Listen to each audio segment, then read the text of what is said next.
Exodus TV தொகுத்து வழங்கும்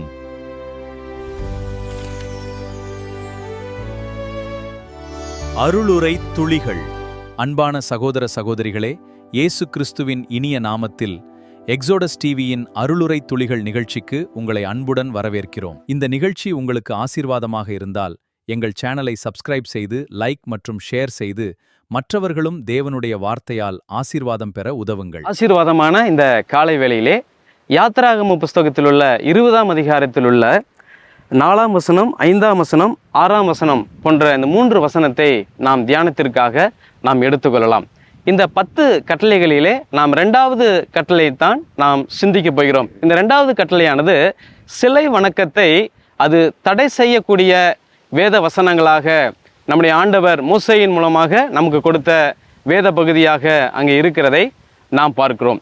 இந்த வசனங்கள் மூலமாக கடவுள் 3 காரியங்களை நம்மோடு கூட அவர் பேசுகிறதை நாம் பார்க்கிறோம். முதலாவதாக நாம் 5ஆம் வசனத்தில் நம்ம பார்க்கும் பொழுது விக்கிரகங்களை நாம் வணங்கவும் கூடாது, சேவிக்கவும் கூடாது என்று சொல்லி அங்கே எழுதப்பட்டிருக்கிறதை நாம் பார்க்கிறோம். பாருங்கள், இந்த உலகத்திலே நம்ம பார்க்கும் பொழுது ஒரு சிலர் பார்த்தீங்கன்னா சிலைகளை வணங்கக்கூடியவர்களாக மட்டுமே இருப்பார்கள்.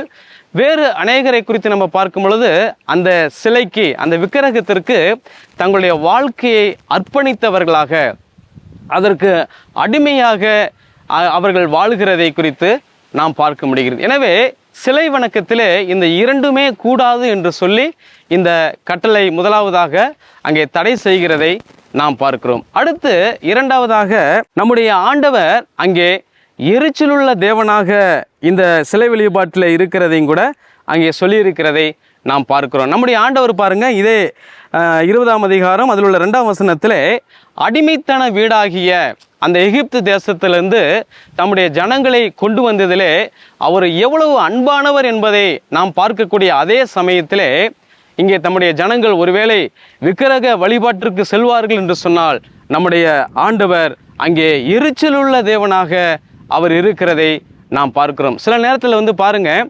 நம்மிடத்தில் இல்லாத ஒன்று மற்றவர்களிடத்திலே ஏதாவது ஒன்று இருக்கிறது என்று வைத்துக்கொள்வோம் என்று சொன்னால் அப்பொழுது நமக்கு அந்த எரிச்சல் வரும், பொறாமை வரும்.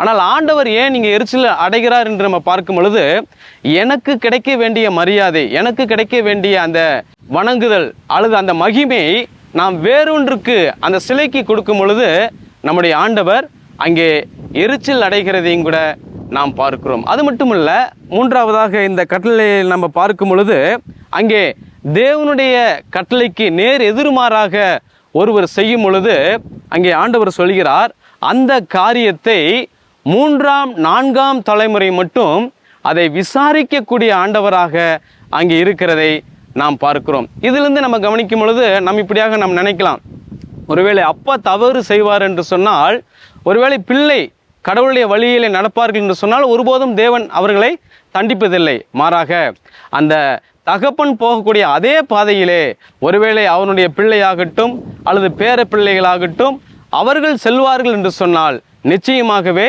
அவர்களை நம்முடைய தேவன் விசாரிக்கக்கூடியவராக, நியாயம் செய்யக்கூடியவராக அங்கே இருக்கிறதை நாம் பார்க்கிறோம். ஆனால் அவருடைய கட்டளைகளை கைக்கொண்டு அவரிடத்திலே அன்பு கூறும் பொழுது நம்முடைய ஆண்டவர் அங்கே 1000 தலைமுறை மட்டுமாக இரக்கம் செய்யக்கூடியவராக அங்கே இருக்கிறதை நாம் பார்க்கிறோம். எனவே 1000 தலைமுறை என்று நம்ம பார்க்கும் பொழுது ஏதோ நம்ம அதை ஒரு கால்குலேட்டர் நம்ம கணக்கு போட வேண்டிய தேவையில்லை. மாறாக அவருடைய இரக்கமானது, அவருடைய உண்மையானது, அவருடைய அன்பானது அது எவ்வளவு நீளமானது, அது எவ்வளவு தூரம், அது சந்ததி சந்ததியாக, தலைமுறை தலைமுறையாக அதை அவருடைய அன்பானது அதை தொடரக்கூடியதாக இருக்கிறது என்பதற்காகவே இங்கே இந்த 1000 தலைமுறை என்றும் கூட அங்கே சொல்லப்பட்டிருக்கிறதை நாம் பார்க்கிறோம். எனவே நம்முடைய வாழ்க்கையிலே நாம் தேவனை வைக்கக்கூடிய இடத்திலே வேற எதை வைத்தாலும் அது சிலை வழிபாடு என்பதை நாம் அறிந்திருக்கிறோம். எனவே அதை நாம் வணங்கவும் கூடாது, அவற்றுக்கு நம்முடைய வாழ்க்கையை